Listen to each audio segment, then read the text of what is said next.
Jadikanlah hati kami menjadi takhta-Mu, ya Kristus. Bercahayalah di sana dengan terang-Mu, supaya kami mampu melihat apa yang sepatutnya kami lihat, supaya kami sanggup menyadari pesan yang ingin Kau sampaikan, supaya kebenaran-Mu menjadi nyata dan mendapat jawaban yang pasti di hati kami. Roh Kudus-Mu kiranya menerangi kami, supaya kami dapat mengerti, memahami, dan menaati firman-Mu, ya Kristus. Di dalam nama-Mu kami naikkan doa kami. Amin.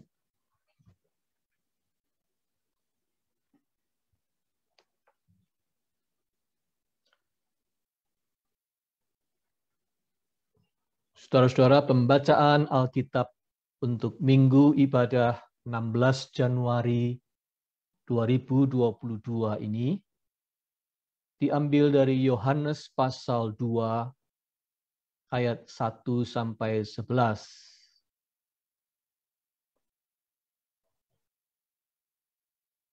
Demikian kisahnya.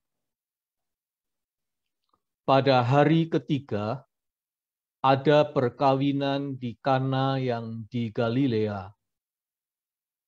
Dan ibu Yesus ada di situ. Yesus dan murid-muridnya diundang juga ke perkawinan itu. Ketika mereka kekurangan anggur, ibu Yesus berkata kepadanya, "Mereka kehabisan anggur." Kata Yesus kepadanya, "Mau apakah engkau daripadaku, ibu? Saatku belum tiba." Tetapi ibu Yesus berkata kepada pelayan-pelayan, "Apa yang dikatakan kepadamu, buatlah itu." Di situ ada 6 tempayan yang disediakan untuk pembasuhan menurut adat orang Yahudi, masing-masing isinya 2-3 buyung. Yesus berkata kepada pelayan-pelayan itu, "Isilah tempayan-tempayan itu penuh dengan air." Dan mereka pun mengisinya sampai penuh. Lalu kata Yesus kepada mereka, "Sekarang cedoklah dan bawalah kepada pemimpin pesta." Lalu mereka pun membawanya. Setelah pemimpin pesta itu mengecap air yang telah menjadi anggur itu, dan ia tidak tahu dari mana datangnya, tetapi pelayan-pelayan yang mencedok air itu mengetahuinya, ia memanggil mempelai laki-laki dan berkata kepadanya, "Setiap orang menghidangkan anggur yang baik dahulu, dan sesudah orang puas minum, barulah yang kurang baik. Akan tetapi, engkau menyimpan anggur yang baik sampai sekarang." Hal itu dibuat Yesus di Kana yang di Galilea sebagai yang pertama dari tanda-tandanya. Dan dengan itu ia telah menyatakan kemuliaannya, dan murid-muridnya percaya kepadanya.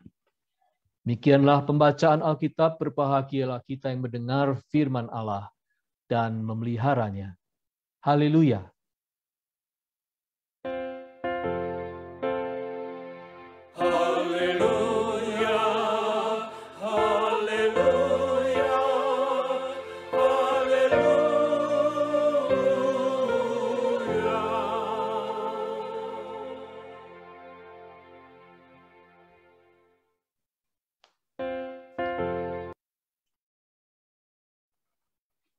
Saudara sekalian, menurut Injil Yohanes, kejadian ini adalah mujizat yang pertama kali dilakukan Yesus di dalam pelayanannya di muka bumi ini.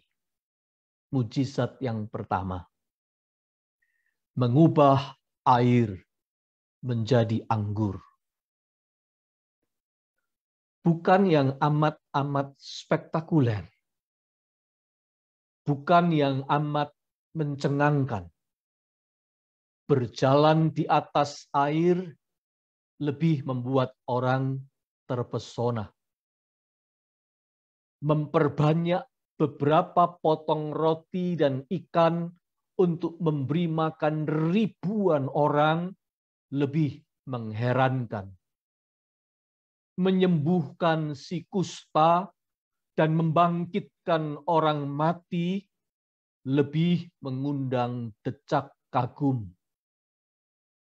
Artinya, untuk ukuran Tuhan, ini terbilang mujizat yang sederhana. Membelah Laut Merah itu lebih dahsyat.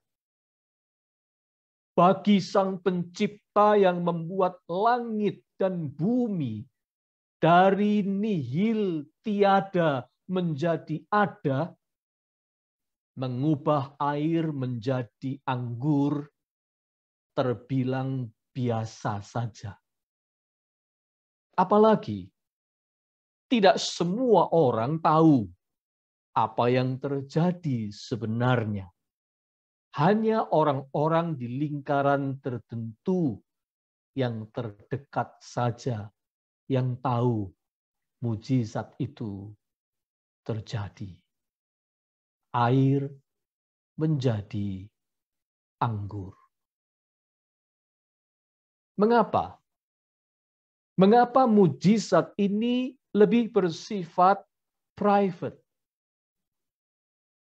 Hanya merupakan mujizat yang menyapa lingkaran orang-orang tertentu, orang-orang terdekat. Mengapa sebagai permulaan mujizat ini tidak menggemparkan publik? Bukan sebuah gebrakan yang mengundang perhatian. Mengapa? Sebab memang bukan itu tujuan sebuah mujizat. Itu sebabnya Yohanes tidak menggunakan istilah mujizat, melainkan semeion, tanda. Perhatikan ayat 12.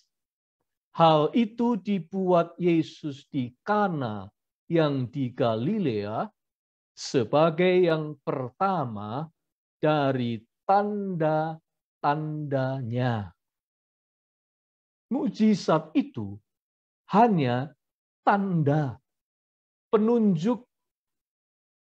Mujizat itu bersifat sekunder, menunjuk kepada sesuatu yang lebih primer, yaitu Yesus.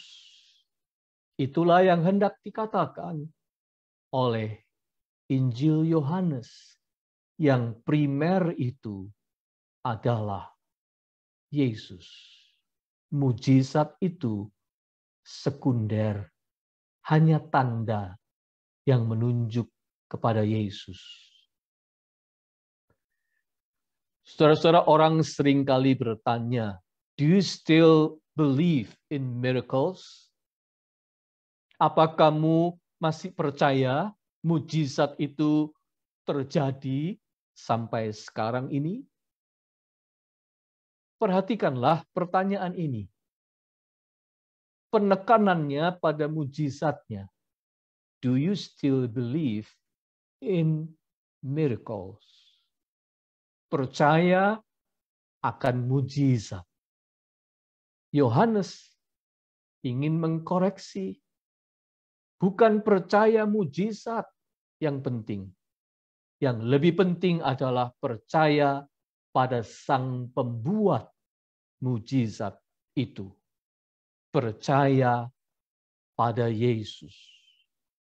Semua mujizat cuma tanda yang menunjuk ke arah Yesus. Dan karena Yesus itu dekat dengan kita, dia menjadi daging sama seperti kita. Firman itu menjadi daging sama seperti kita. Yesus itu amat dekat dengan kita, maka mujizat sebenarnya juga tidak jauh dari kehidupan kita. Mujizat itu dimulai dari dekat. Seberapa dekatkah? Mari kita perhatikan cerita ini dengan lebih seksama. Ada 3 aspek yang penting untuk kita perhatikan. Yang pertama, situasi. Situasi. Orang Amerika suka bilang, there is a situation here. Atau, we have a situation here. Ada situasi, ada masalah di sini. Di dalam kejadian perkawinan di desa Kana, juga ada sebuah situasi. Perkawinan di Palestina pada waktu itu adalah event sosial yang sangat besar. Apalagi di desa seperti Kana. Oh, orang sekampung merayakannya. Dirayakan berhari-hari. Pengantin pria dan keluarganya punya kewajiban menyediakan makanan minuman selama pesta itu. Nah, kehabisan anggur adalah masalah yang serius. Hukuman sosialnya itu loh yang serius, yaitu malu. Malu yang dialami pada saat yang tidak semestinya, yaitu malu di saat bahagia. Juga malu yang akan dibawa terus sepanjang hidup pengantin itu dan keluarganya. Karena orang sekampung akan selalu mengingat dan tidak akan berhenti membicarakan kejadian yang memalukan itu. Kehabisan anggur itu situasi yang serius. Mungkin kita bertanya, mengapa bisa sampai kehabisan? Jawabnya tidak jelas bagi kita. Tetapi, apapun penyebabnya, pasti ada semacam salah perhitungan atau sesuatu yang meleset dari rencana. Bahkan mungkin perencanaannya yang kurang cermat. Ada yang diabaikan dalam persiapannya. Pokoknya pasti ada yang salah sampai terjadi kehabisan anggur. Kesalahan yang akibatnya besar dan panjang. Terjadi di hari bahagia. Ah, betapa memalukannya. Sesuatu yang sungguh berpotensi merusak sukacita dalam pesta perkawinan sang mempelai. Saudara-saudara, itulah situasinya. Namun, Yohanes hendak berpesan melalui cerita ini, yaitu bahwa situasi itulah yang pada akhirnya mengundang keterlibatan Yesus, bukan? Situasi itulah yang pada akhirnya mengantarkan orang-orang di lingkaran tertentu menyaksikan terjadinya mujizat. Situasi itu yang membawa mereka melihat kemuliaan Yesus. Saya dulu sekolah di SMA Katolik di Surabaya. Setiap kali misa sekolah, kami selalu menyanyikan lagu ini. Semua bunga ikut bernyanyi, gembira hatiku. Segala rumput pun riang-riang, Tuhan sumber gembiraku. Semua lorong di bumi menuntunmu ke surga, bersama dengan sesama menuju pada Bapa. Kalimat yang selalu saya ingat, semua lorong di bumi menuntunmu kepada Tuhan. Lagu ini benar. Sebenarnya semua kejadian, semua masalah, semua situasi yang kita alami itu adalah sebuah lorong, sebuah terowongan yang mengantar kita dekat kepada Tuhan.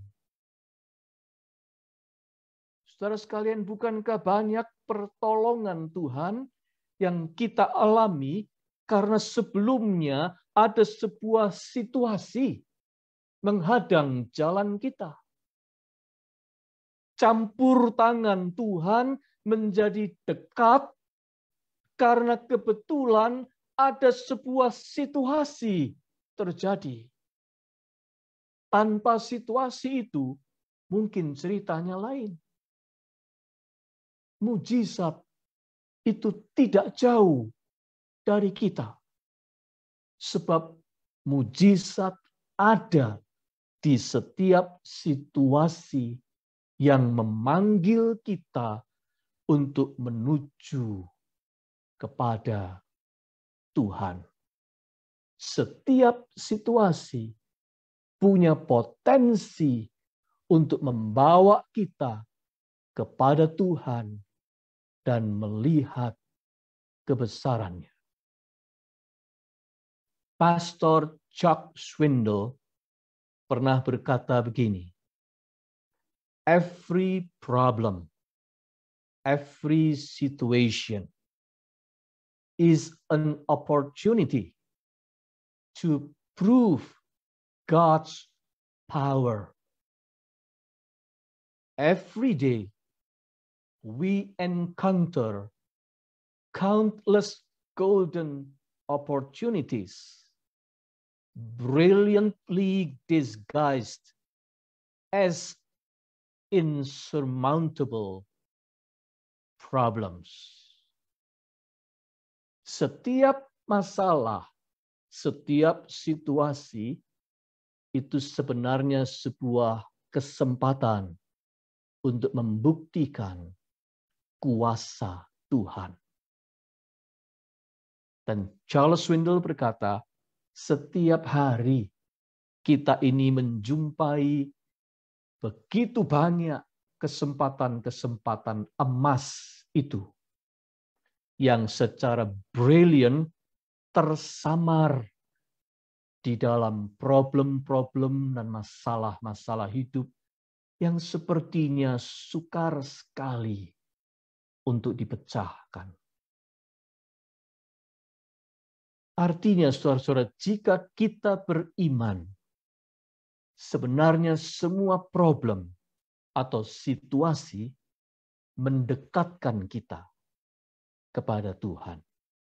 Dengan kata lain, orang beriman justru menjadikan situasinya sebuah kendaraan menuju kepada Yesus. Orang beriman tidak hanya berhenti melihat problem atau melihat situasi, melainkan melihat situasi itu sebagai kesempatan untuk datang kepada Tuhan dan melihat kebesaran Tuhan. Itulah artinya beriman. Beriman itu tidak lolos dari problem. Beriman itu tetap menghadapi problem, tetapi tidak berhenti melihat problem, melainkan melihat problem itu sebagai golden opportunity, kesempatan emas yang mengundang kita datang mendekat kepada Yesus dan melihat kebesarannya. Sekarang kita sampai pada aspek yang kedua setelah situasi, yaitu intensi, niat. Itulah Maria, ibunda Yesus. Situasi serius di pesta perkawinan di Kana mengantarnya datang kepada Yesus. Sebelum situasinya berkembang kian memburuk, dia lekas-lekas menjumpai putranya itu dengan sebuah intensi, niatan, maksud untuk bagaimana bisa menyelamatkan muka pengantin pria dan keluarganya. Niatan yang luhur, bukan untuk diri sendiri, melainkan untuk orang lain. Maksud yang mulia. Dia peduli pada mempelai dan keluarganya. Lalu dia menyodorkan problem atau situasi kepada Yesus. Mereka kehabisan anggur. Ayat 3. Ketika jawaban Yesus sepertinya tidak terlalu memberi harapan dan terkesan dingin-dingin saja, Maria seperti tidak terpengaruh apa-apa. Niatnya untuk menolong sudah bulat dan dia tahu dirinya pergi ke alamat yang tepat. Reaksinya sesudah mendengar jawaban Yesus mengejutkan kita. Perhatikan ayat 5. Tetapi ibu Yesus berkata kepada pelayan-pelayan, apa yang dikatakan kepadamu, buatlah itu.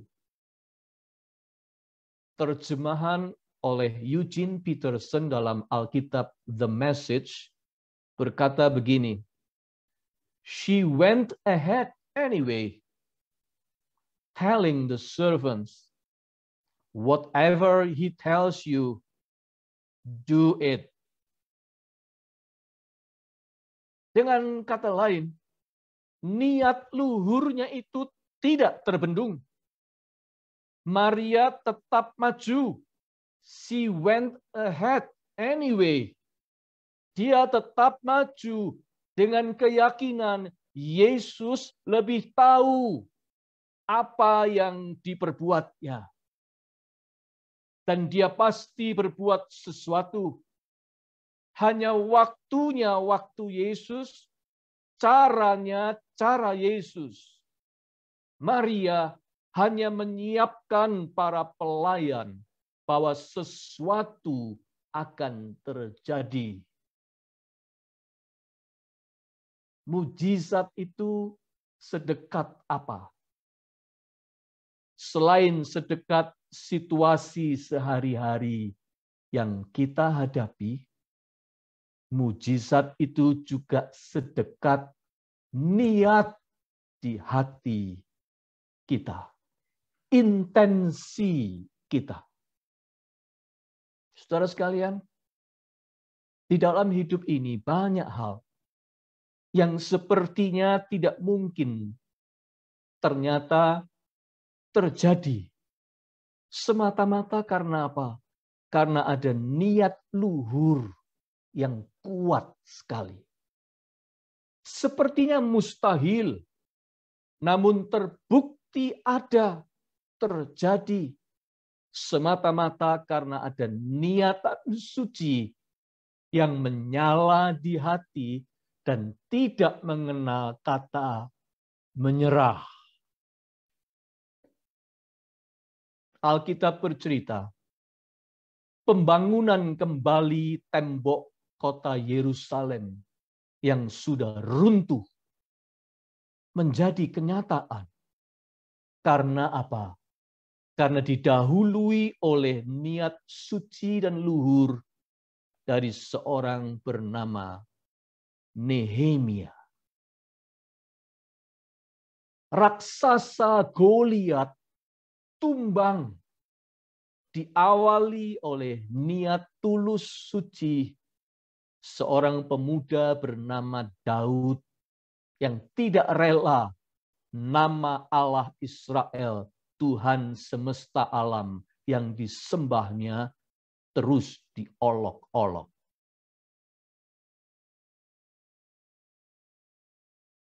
Doa yang tulus dan tidak putus-putus di hati seorang ibu bernama Monica melahirkan seorang bapak gereja, tokoh gereja besar bernama Agustinus.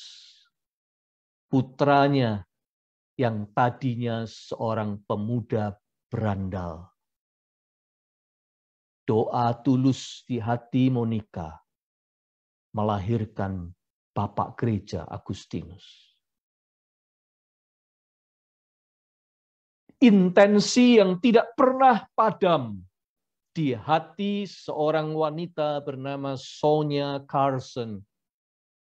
Intensi untuk mengantar anak-anaknya bisa sekolah tinggi, walaupun dia cuma lulusan SD dan hanya menjadi tukang cuci pakaian di rumah-rumah orang. Intensi itu menjadikan dunia mengenal Dr.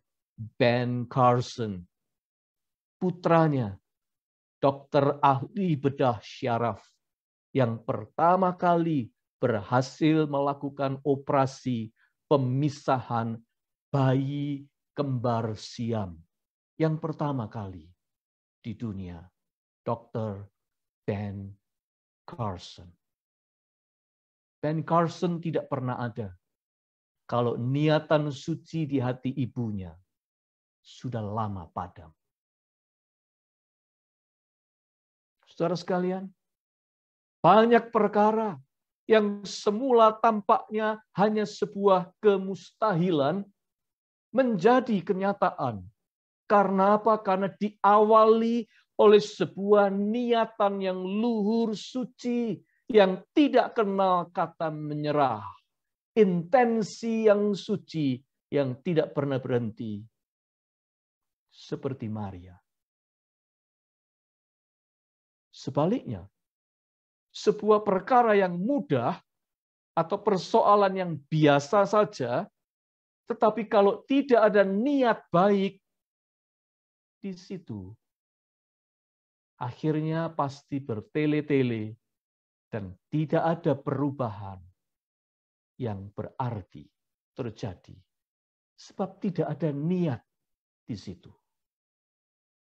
Intensi, niat suci, keinginan luhur dan mulia, itu sangat menentukan sesuatu terjadi atau tidak. Sangat berperan menghadirkan sebuah perubahan. Dengan kata lain, mujizat itu ada dekat dengan kita. Sedekat apa? Sedekat intensi yang terkandung murni di hati kita. Itulah pesan dari cerita ini yang berikutnya. Sekarang aspek yang ketiga. Solusi. Sesudah situasi, intensi, sekarang solusi. Aspek yang ketiga ini pada akhirnya yang dinantikan semua orang, bukan? Di dalam kasus perkawinan di Kana, bagi yang mengetahui situasinya, itu menegangkan sekali. Tidak ada yang tahu bagaimana solusinya. Maria, sekalipun dia punya niat suci, dia punya intensi untuk membantu, Maria juga tidak tahu bagaimana solusinya. Saudara sekalian, harus diakui, solusi di dalam hidup ini seringkali memang jauh di luar jangkauan kita. Di luar jangkauan otak kita, di luar jangkauan tangan kita. Kita memang tidak tahu banyak untuk solusi dari banyak perkara di dalam hidup ini. Apalagi kalau kita cuma sendirian, tanpa teman, tanpa bantuan siapa-siapa. Kita jauh dari sebuah solusi. Tetapi, walaupun tidak tahu bagaimana solusinya, Maria tahu pasti ada solusi. Seperti ada kutipan yang berbunyi begini.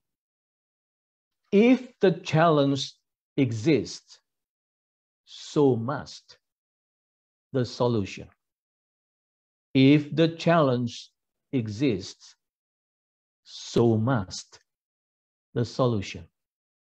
Kalau problem ada, pemecahannya pasti juga ada. Rupanya, lewat tokoh Maria, ibunda Yesus, Yohanes ingin mengatakan bahwa jika kita percaya solusi pasti ada, itu sudah bagian awal dari sebuah solusi. Kita mesti percaya bahwa solusi itu ada. Mengapa? Mengapa kita percaya solusi itu pasti ada? Jawabannya adalah karena kita percaya kepada Tuhan. Tuhan tidak akan membiarkan sebuah situasi tanpa solusi. Ketika di hadapannya disodorkan situasi kehabisan anggur, Yesus pada akhirnya memberikan solusi, mengubah air menjadi anggur. Sebuah solusi memang sering di luar jangkauan kita, tetapi tidak di luar jangkauan Yesus. Beriman itu berarti percaya pada solusi versinya Tuhan. Itu artinya beriman. Percaya pada solusi versi Tuhan, bukan versi kita. Kalau Tuhan bertindak, Dia akan bertindak menurut waktu dan menurut caranya. Dan kalau itu yang terjadi, kalau Tuhan bertindak menurut waktu dan caranya, maka banyak hal yang tadinya terasa sulit dan rumit menjadi lebih sederhana. Pengalaman hidup mengatakan ini kepada kita. Saya yakin, kalau Tuhan bertindak pada waktunya dan dengan caranya, banyak benang-benang yang kusut mulai terlepas.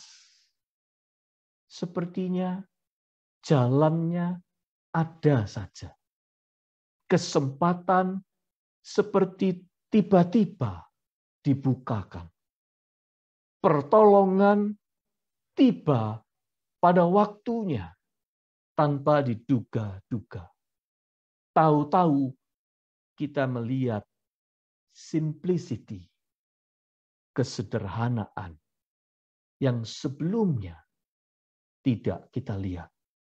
Kalau Tuhan bekerja menurut waktu, menurut caranya, Dia akan membawa kita melihat kesederhanaan yang sebelumnya tidak kita lihat.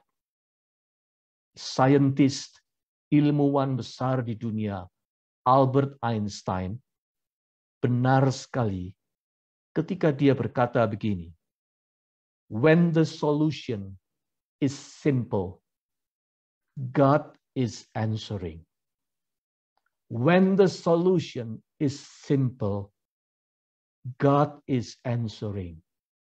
Ketika solusinya menjadi sederhana, Tuhan sedang menjawab doa kita. Tuhan sedang bertindak. Saudara sekalian, itulah juga pengalaman banyak orang beriman, bukan? Ketika tadinya semua begitu rumit, tiba-tiba kita bisa melihat cahaya terang, cahaya kesederhanaan solusi. Pada waktu itulah kita tahu, Tuhan sedang bertindak menurut waktu dan caranya. Solusi memang bagiannya Tuhan, bukan bagian kita.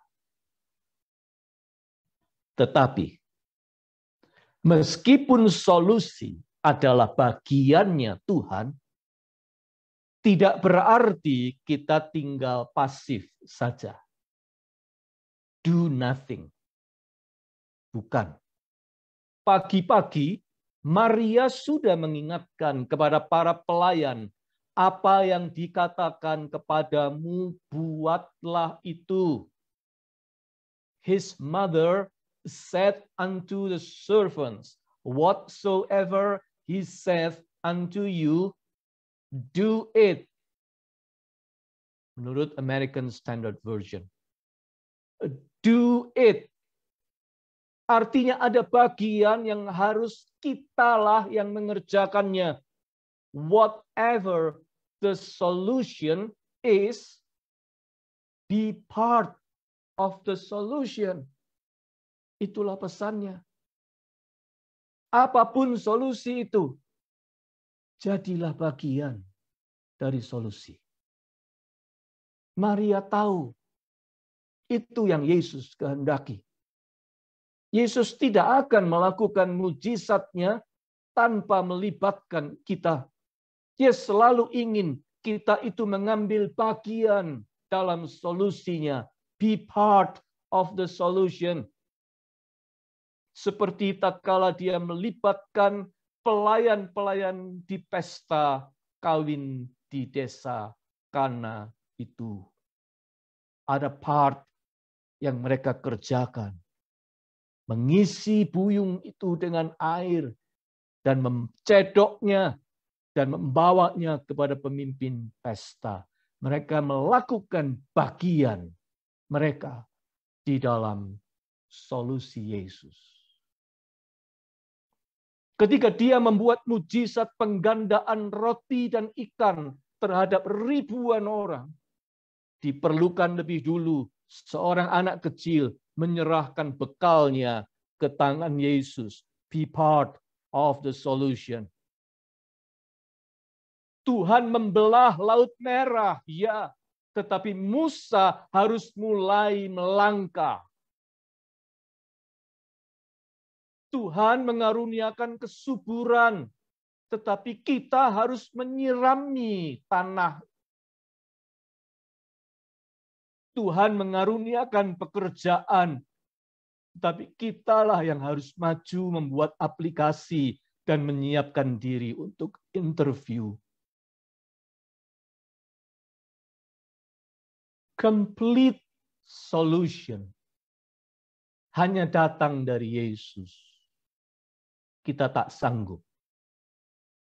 Tetapi kita diberi jatah untuk ambil bagian dari solusi itu.